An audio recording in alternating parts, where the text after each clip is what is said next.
Hello everyone. So ఈరోజు breakfast వచ్చేసి soya Manchurian rice. So Manchurian use చేయకుండా లేకపోతే చిల్లీ సాస్ అలాంటివి యూజ్ చేయకుండా కొంచెం హెల్తీ వర్షన్లో ట్రై చేస్తున్నాను నేను. సో ఆల్రెడీ నేను ఆనియన్స్ చాప్ చేసుకున్నాను, capsicum, red capsicum, tomato, garlic and ఇది వచ్చేసి గ్రీన్ చిల్లీస్ అండ్ కొత్తిమీర. సో కొన్ని మసాలాస్ అనేది యాడ్ చేస్తున్నాను నేను. సో మీ దగ్గర ఏదైనా ఇలాంటి మసాలాస్ ఉంటే so you can add it.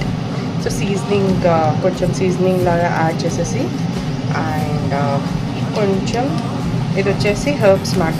So మనకి హెర్బ్స్ దొరుకుతాయి బయట సూపర్ మార్కెట్లో or else online stores. And ginger garlic paste.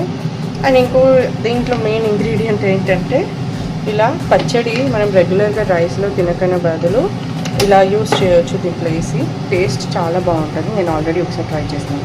So next ప్రాసెస్లోకి వెళ్ళిపోదాం.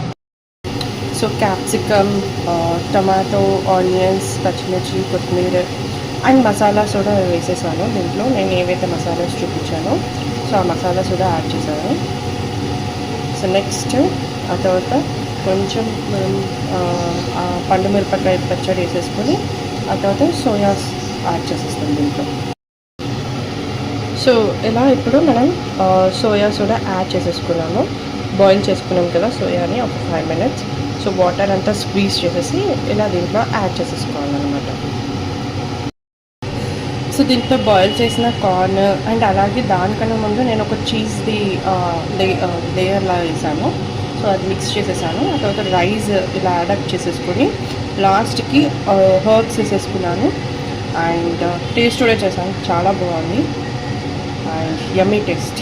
ఎస్, మీరు కూడా ఈ రెసిపీ ట్రై చేయాలనుకుంటే don't forget to like, share and subscribe to my channel for more videos and also for shorts. Until then, see you in the next vlog. Bye bye.